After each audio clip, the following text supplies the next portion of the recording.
I'm Chris Cable, and I serve on the board of the DuPage Unitarian Universalist Church. I welcome everyone this morning and welcome visitors to our open and inclusive community of faith. As Unitarian Universalists, we hold that there are many spiritual paths to truth and meaning, and we support one another as we explore these paths. I would like to especially welcome our guests and welcome again those who have visited us before. Visitors, it is the custom of our congregation to invite you to stand and give your name and where you're from if you feel comfortable doing so. Are there any visitors who would like to introduce themselves?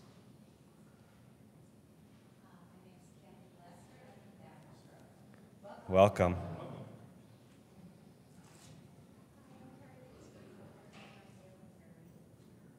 Welcome.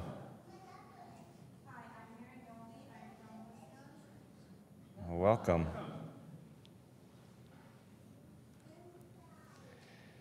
Welcome to everyone visiting today. Please join us after the service for coffee hour. We would love to have a chance to get to know you better.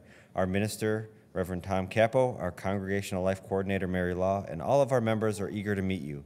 Please feel free to approach anyone with the green cup with any questions you might have. Our service can be heard outside the glass doors at the back of the sanctuary should anyone feel the need to leave the service for any reason. There are chairs provided for your convenience. And one additional announcement from the treasurer, who's also myself. You may know our fiscal year runs from June through May, and so the board is in the process of forming our budget for next year.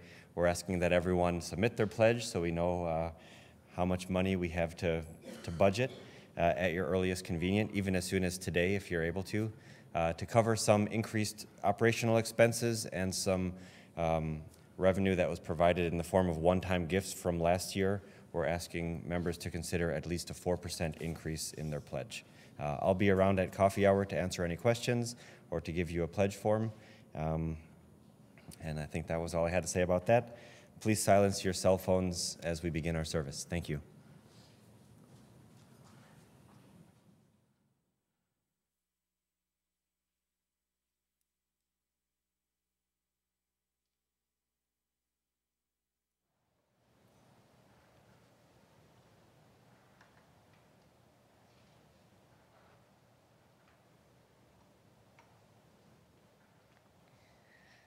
Our principles come from the harmony of nature and the sacred circle of life. We learn by knowing we are a part of nature and the cycles of life.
Good morning.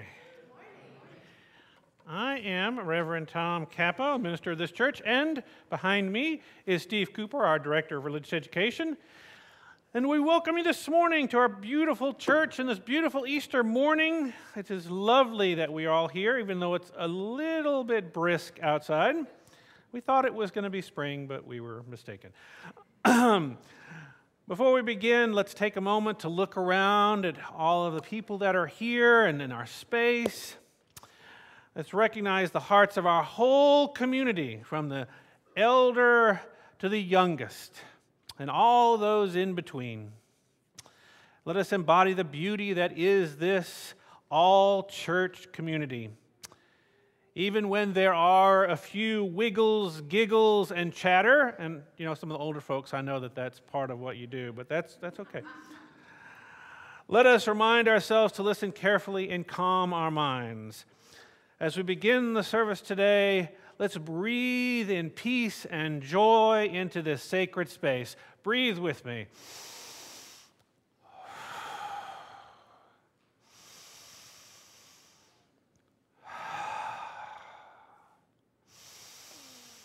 Peace and joy. You are surrounded by love in this community, and all are welcome here.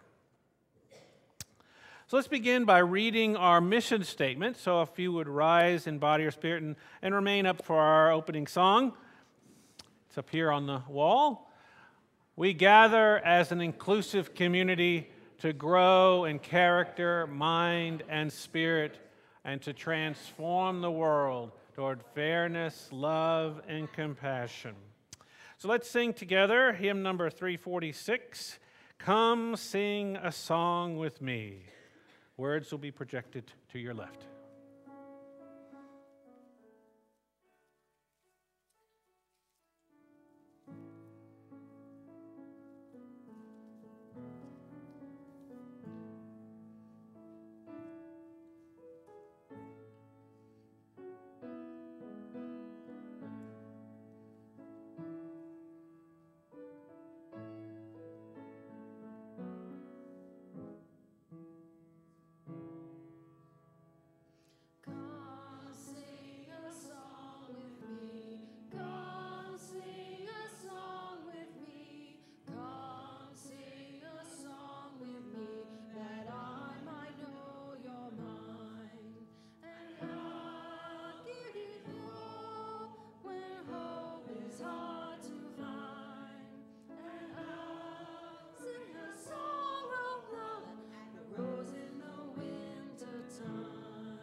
I've always associated tulips with Easter, and I have a story to share with all of you that explains why.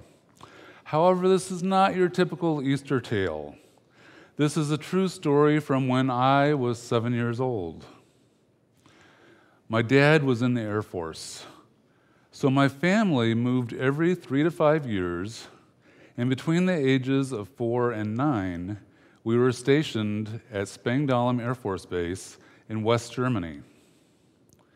Our family did a lot of traveling during those years, visiting countries all over Europe. And in 1973, for Easter break, we visited the Netherlands.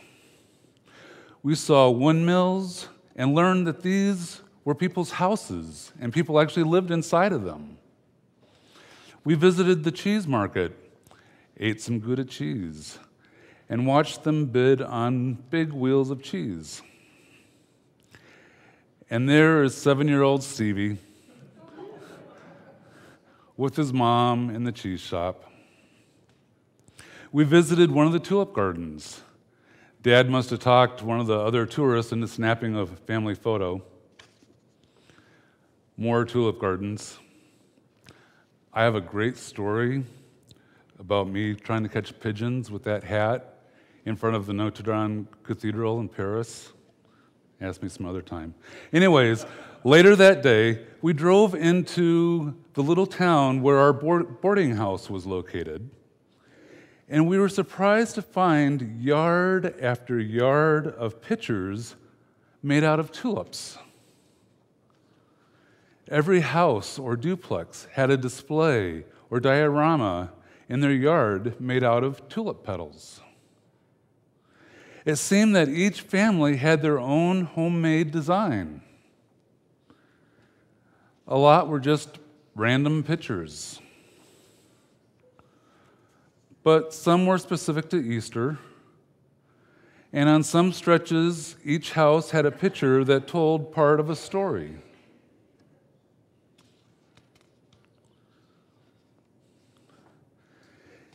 Even the house where we were staying had a display in front. And after a night of sleep, we were off to our next destination, the tulip farms. And we would see huge farm fields of a single color of tulip. And then right next to that whole field was a whole field of a different color tulip. And then even another color. And I couldn't figure out why they would grow fields and fields of tulips. I mean, it was pretty cool to see a whole field of one color right next to another color. But then it all made sense to me when I saw them cutting the heads off the tulips and loading the petals onto boats.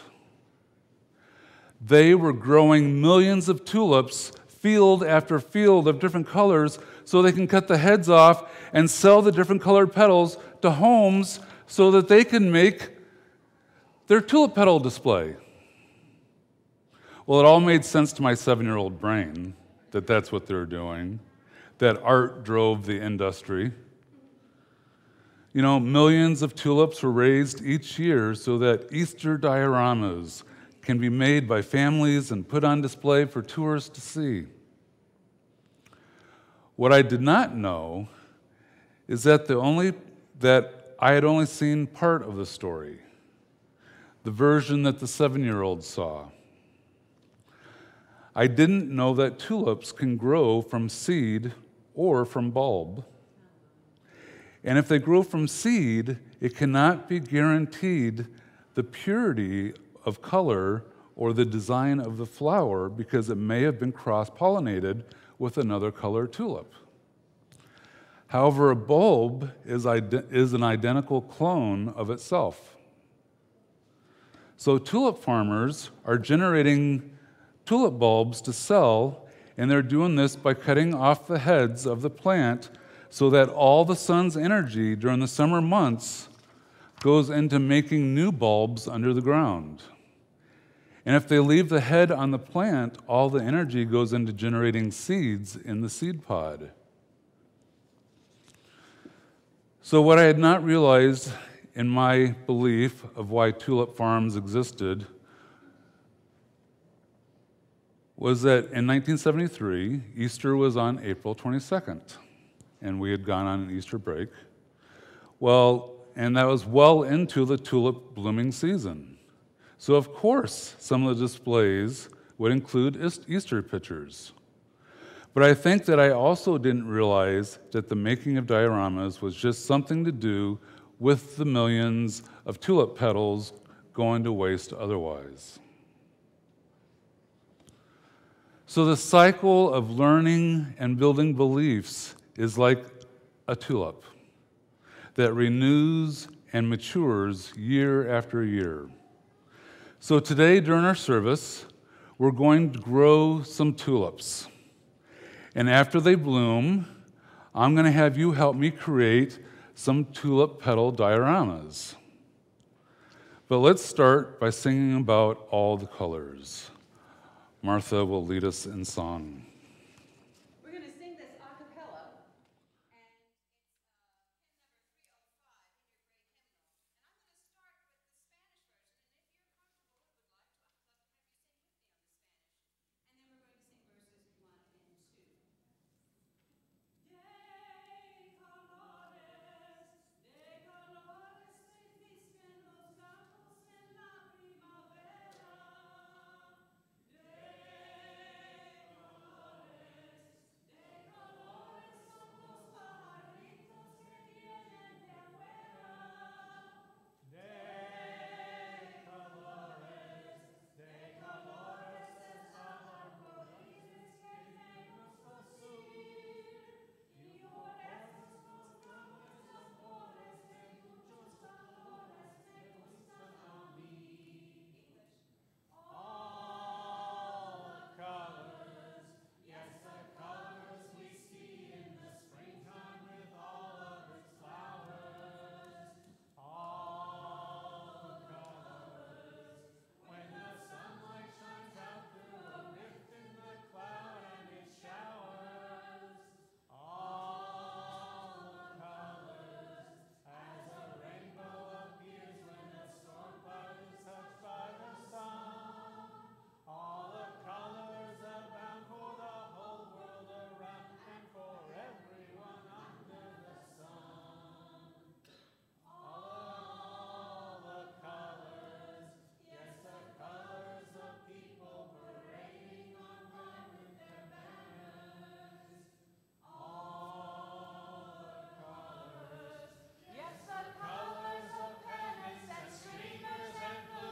campos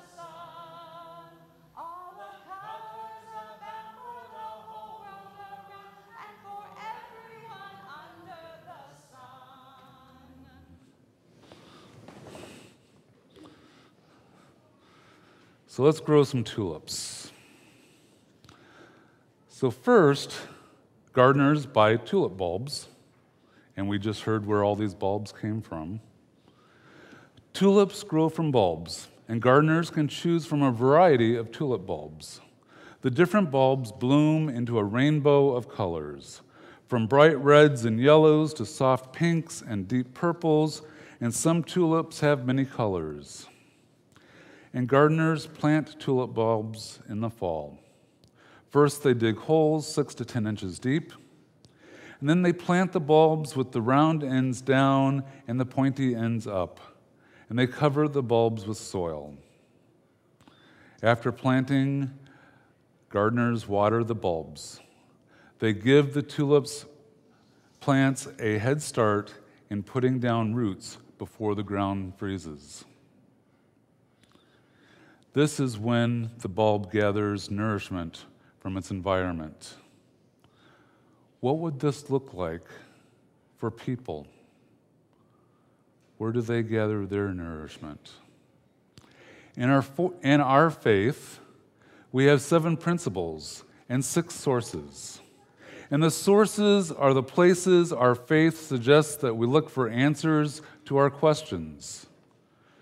Remember that faith doesn't often give us answers to our questions.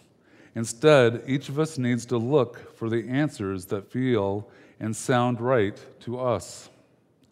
You have to choose the answers that speak to you.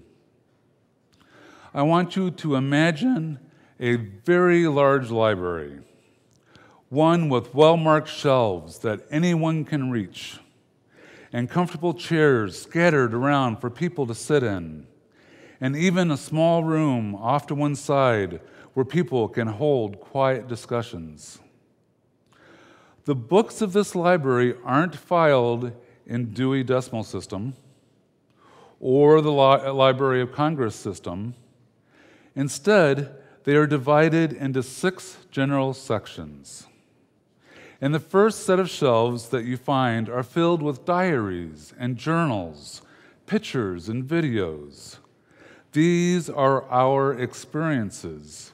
And where else would you record your personal experiences but in these kinds of places? This set of shelves is unique because each person sees a different set of books and tapes. When I look, I see my diaries, journals, pictures, and videos. When you look, you see yours. And this set of shelves is always expanding and growing because every day we have new experiences to add. The second set of shelves is a collection of biographies, autobiographies, speeches, and writings. And these works reflect the words and deeds of women and men who had important things to say about the way we should treat each other. We call them prophetic.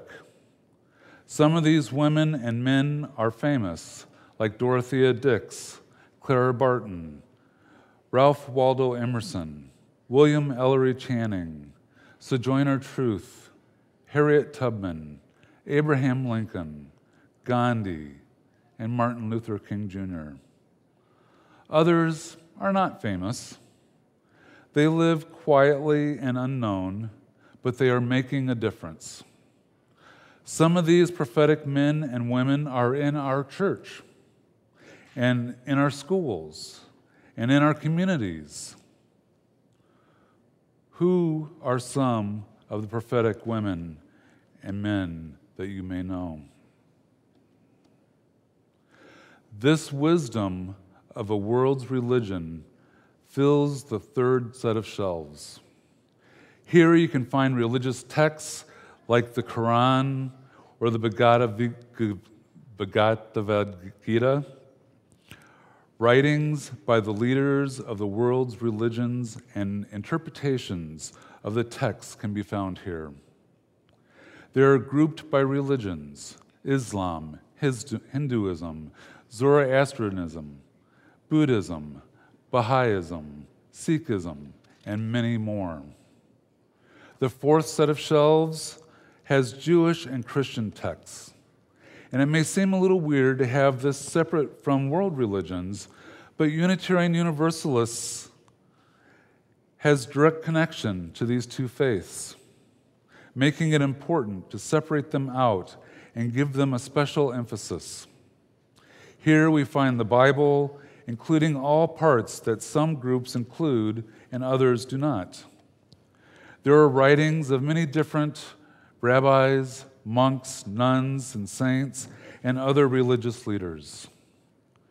Science books fill a lot of our fifth space, our fifth shelf. Here we find the Humanist Manifesto and other documents written by humanists, ethical statements, and the discoveries of Galileo, Isaac Newton, Maria Mitchell, Albert Einstein, Thomas Edison, Marie Curie, and others. These discoveries help us determine what is true and what is a story that helps us understand. The last set of shelves is filled with books that teach us about the earth. We find teachings of Native Americans and other earth-based religions, books about nature that study the natural rhythms in our lives, and texts about the miracle of life. We might even find a few science books here, covering topics of environmental science, biology, sexuality education, and other related fields. And off to the side, there's a small terrarium or an aquarium, since observation is one of the best ways to learn about nature. And Ryan, I think there's even a book in there about dinosaurs. Our sources are like a library. In the text of the Principles and Purposes, we state that we draw from the sources, not unlike the tulip draws from the soil for nutrients and water to grow. We draw from our sources for our spiritual and ethical growth. This is why they are important to our Unitarian Universalist faith.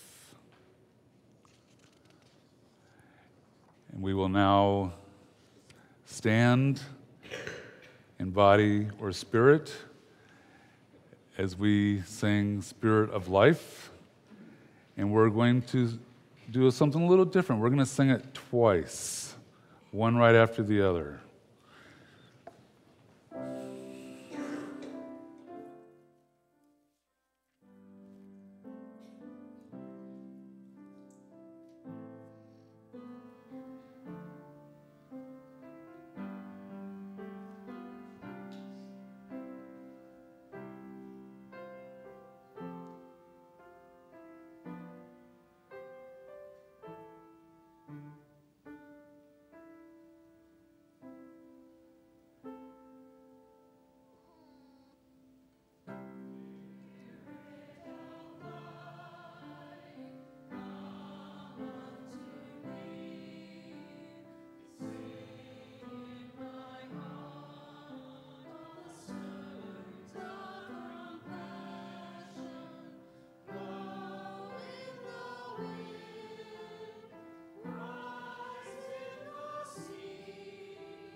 After all that, the tulip gardeners wait for spring. The tulips begin to grow slowly, their roots during the winter. Tulips need this period of cold weather to bloom. In warm climates, tulip bulbs are chilled for several weeks before planting. In the springtime, the tulip bulbs sprout when the weather gets warm enough in the spring. Green leaves emerge from the pointy tips of the bulbs. They slowly push through the soil. Each day, the tulip plant grows a little taller. The first leaves fall away from the stem as new leaves grow up between them, and the youngest leaves unfold to reveal a tulip bud. This is a time of waiting. Many of us have experienced that. Hush. Something is about to happen. Everything is ready. We're poised on the edge of something. The robins have returned. They sing as they build their nests and begin their families. Just listen. It's about to happen. The tulips beneath the ground have gathered up their moisture and nutrients. They're getting ready to grow. It's about to happen. In the Christian story of Palm Sunday, Jesus has entered Jerusalem, a dangerous place for him. Can you feel it? Hush. Something's about to happen. In the Jewish story about Passover, Moses has told Pharaoh to let my people go. Will he do it? Something is about to happen. The chicks in their eggs are ready to break out of their shells. Hush. Something is about to happen. Ostara is dawning in the pagan tradition, the coming of light and rebirth. The sunlight begins to last longer. Flowers are blooming, trees are budding. Something is about to happen. The sense of possibility is restored. Hush. It's about to happen. Children all over have gotten their spring jackets and bicycles. The first warm days are coming. Can you feel it? Plans are being made. Baskets and bonnets, special foods and decorations, all are made ready. Something is going to happen here. Hush. Can you feel it? Do you know it? Deep down inside yourself, that something important is coming? This week is the time for hush. To get ready. To know deep down inside that something wonderful will happen soon. This is the week to pay attention to all that is around us. To worship with our eyes and ears and fingertips as everything and everyone prepares to get ready for life to return.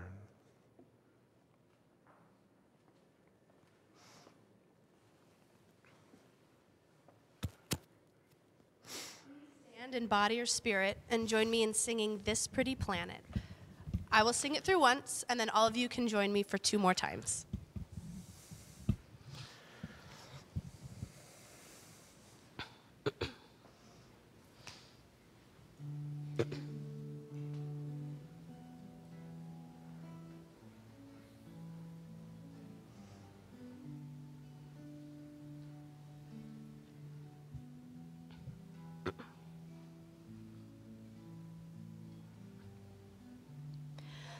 This pretty planet spinning through space, your garden, your harbor, your holy place. Golden sun going down, gentle blue giants spin us around. All through the night, safe till the morning light.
The tulip blooms. The tulip bud opens, and flowers show off their bright colors. During the day, the blooms spread their petals wide, and at night, they close their flowers tight. After blooming, the tulips store energy, and soon the blooms begin to fade. Gardeners remove the withering blooms. The leaves continue to gather energy from the sun. The tulip plant stores this energy in their bulbs for next year. Now, the tulip is one of my favorite flowers, partly because it is one of the first to make its appearance at the close of winter and beginning of spring. And I've always admired the tulip because the bulb lies buried in the cold, dark, frozen earth during the long days of winter. And then before the earth has completely warmed up, the tulip starts coming back to life and pushing itself up through the cold, frozen earth until it is standing tall and proud in all of its bright, beautiful glory. And tulips can often be seen withstanding the cold March winds and even shouldering a blanket of snow. Because of the tulip's ability to come up from the dark, frozen earth and withstand cold temperatures, it is a symbol of hope and forgiveness and gratitude for many people. The tulip says, I may sprout early and my flowers are only going to be around for a short time, but I can be strong. And if I can overcome the adversity and stand tall and proud, so can you. And if I can rise against obstacles to make something beautiful, so can you. And now, so can you. We're going to work on a couple dioramas. We're going to do these two over here because that's where most of the people are shifted to. So any people that feels so moved, there's a bunch of Post-it notes, different colors, in a bowl here. And if you give the top of it just a little pinch, now it kind of looks like a tulip petal. And we're just going to fill in the different areas with different colors, maybe a little bit of coordination. So any of the young at heart, any of the young that are young, come on over. You can work on these too. If it starts to get a little crowded, then you can start a group over on the other end.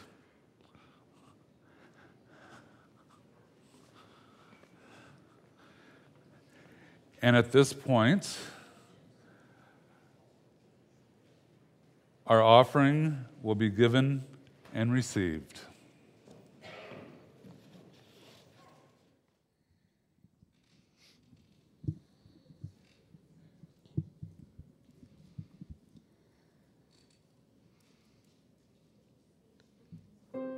Today I walk to the river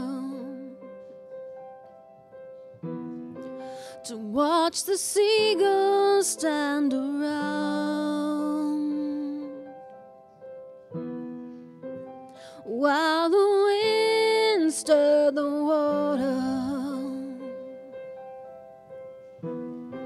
until it made me whole again. Today I called up my mother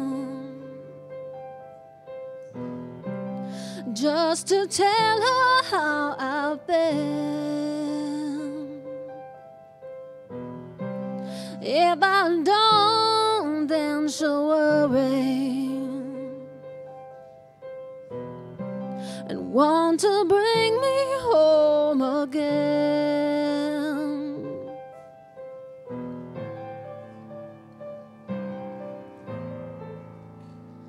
But But this is where I'm supposed to be, the river lapping at my feet, dressed up in my Sunday best. So I was too late for church again, but I found grace by the river. I found grace by the river.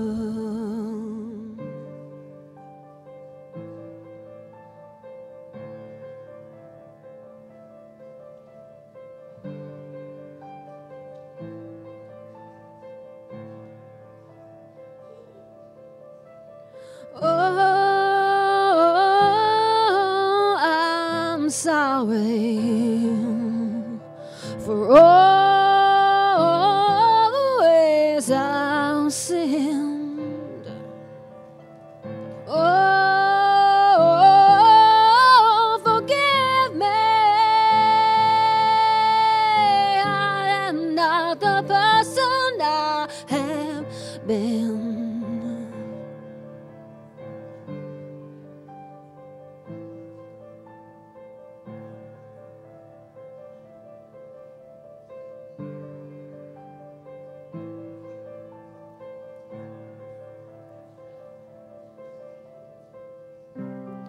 At the edge of the water, I watch the seagulls gather round.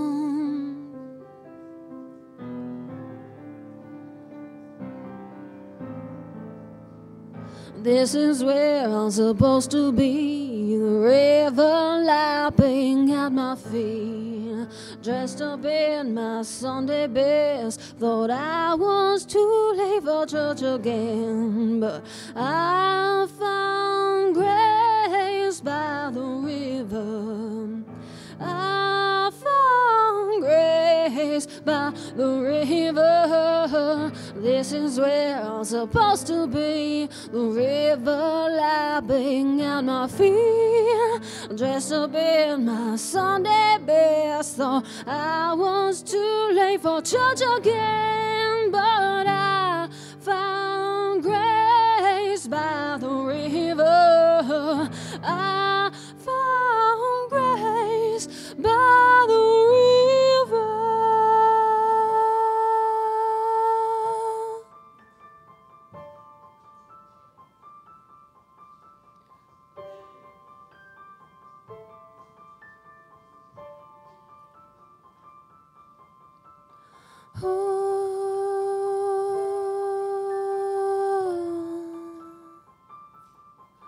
Forgive me.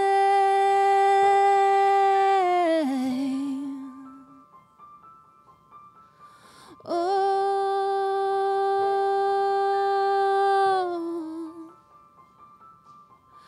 I'm sorry.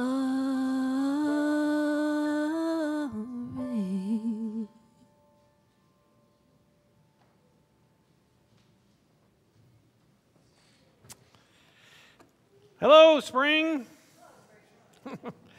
Martha and I grew up in southern Texas.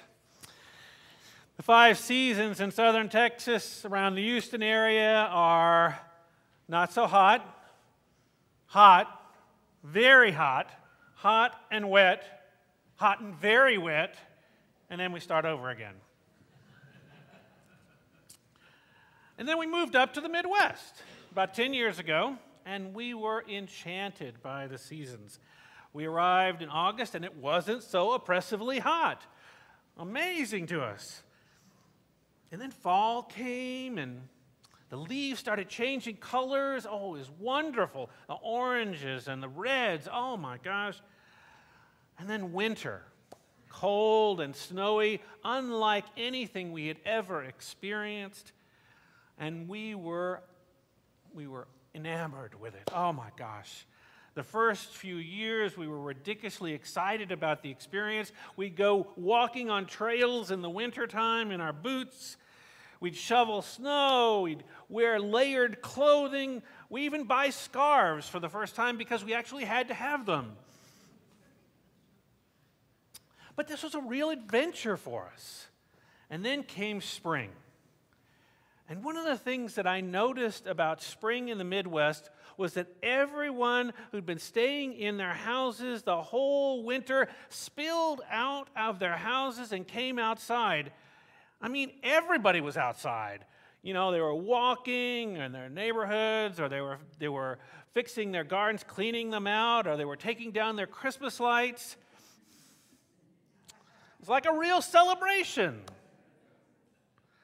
There's just nothing to compare that to in Texas.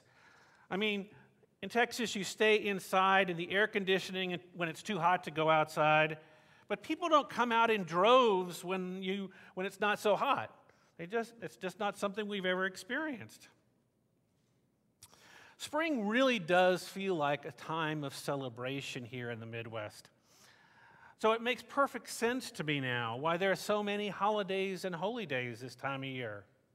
Easter for the Christians who celebrate the resurrection of Jesus after his death on the cross. Passover, when the Jews celebrate their escape from slavery in Egypt. Ostara, when the pagans celebrate the seasons changing from dark winter to brightening spring. You know, the seasons are changing. There's the spring equinox. And Holi, the festival of Holi in the Hindus, when Hindus celebrate the victory of good over evil and the arrival of spring and the end of winter. For many Hindus, it's a time of play and laughter, time to forget and forgive, to repair broken relationships. It's a wonderful time. Many spring holidays are dedicated to the mother goddess in many different religions: Ostara, Aphrodite, Isis, Virgin Mary. Some people believe that the goddess shows herself in the blossoms and the leaves in the trees, the sprouting crops, the birth of young animals. The agricultural cycle, spring is a time for planting. It's also a time for many of us emotionally to feel a sense of hope, reassurance by the visible signs of life around us, that life will continue. And so it's not surprising that Earth Day is during this time when we celebrate the planet we live on. And then there's April Fool's Day, a day for pranks and practical jokes.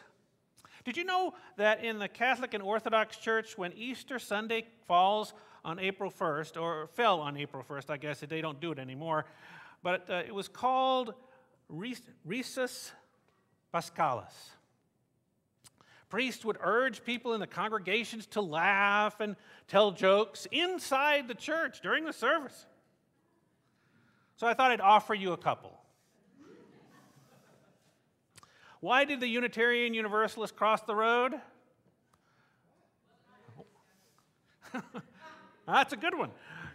To support the chicken in his search for his own church for...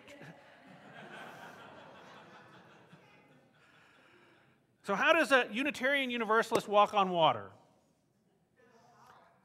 She waits till winter. A little Unitarian Universalist girl was sitting on the curb in front of her house, and she was very sad. And so this elderly woman came up to her and said to her, "Oh, why are you sad? What's that? What can I do?" And the girl replied, "My cat, my little kitty cat, just died." And the older woman, trying to be helpful, said to the little girl, "Oh, I know you're sad, but right now your kitty is with Jesus." And the little Unitarian girl kind of made a face, and she said, "What would Jesus want with a dead cat?"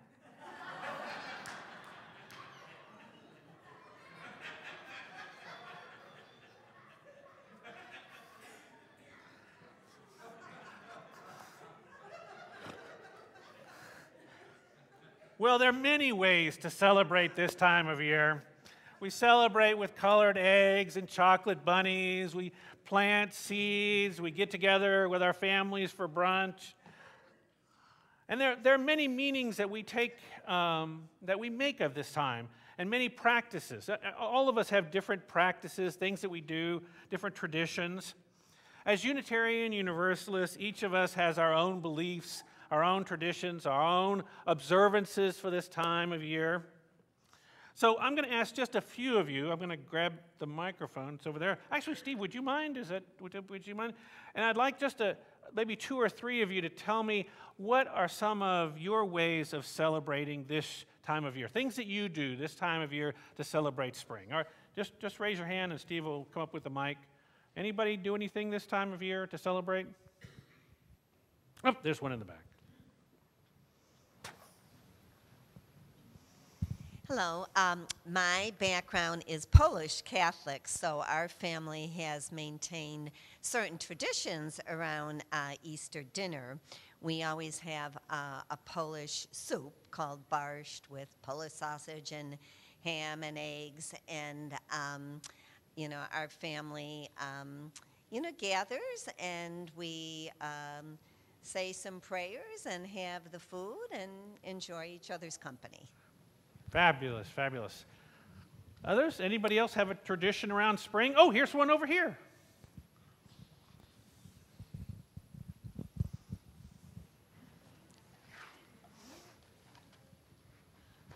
Hi, we basically just eat chicken. There's one. Okay, chicken is good. Hi. The Easter Bunny lays a jelly bean trail outside my room and goes all the way down to the living room. Ah, okay. You have one more? We watch and play baseball. You watch Clint Eastwood. Play baseball. Oh, okay, I thought you said, I was going to say, It's baseball season. maybe so, but, okay. All right, we've got one more and then we'll be done here. Chris?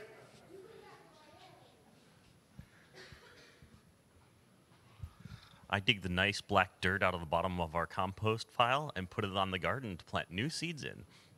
There you go, preparing for the seeds and getting the soil ready for planting, all wonderful. So what I want to do is just to really encourage you to think about how you celebrate this time of year and why, what it means to you. Why do you celebrate the way that you do? Or what are the traditions that you do and why are they still important to you? Why do you carry them forward? And for Unitarian Universalists, many of them blend ideas from many traditions to create your own ceremony. I'm thinking about a new tradition this year. I just read about it and I thought it was really interesting. So what I'm going to do is I'm going to choose some seeds which represent some things that I want to grow with this year, so some growing edges for me. And I'm going to plant the seeds, and then they'll represent things, for me anyway, like wisdom, understanding, patience, compassion. And then I'll plant the seeds, and I'll imagine those qualities kind of coming into full bloom in my life as the seeds come out through the soil and grow. And I'll see what happens in my own life as they grow. So think about your traditions. Now, we're going to give you a little more time if you want to finish up your dioramas. We have a little video music for you.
Please stand for our closing. These are words from a choir piece that Mendelssohn wrote. The writer of these lyrics is not known, but they believe he was a German writer, and the piece is called Remembrance. The trees are greening in the vale, the flowers bloom again, and now once more the nightingale will sing his old refrain. Oh, yet sings and laugh is blessed, his heart is spring still caressed. So let us go forth today singing and laughing and celebrating spring, thus blessing ourselves and all we come into contact with. I invite you to turn around and greet those around you. Let us share the love of this community.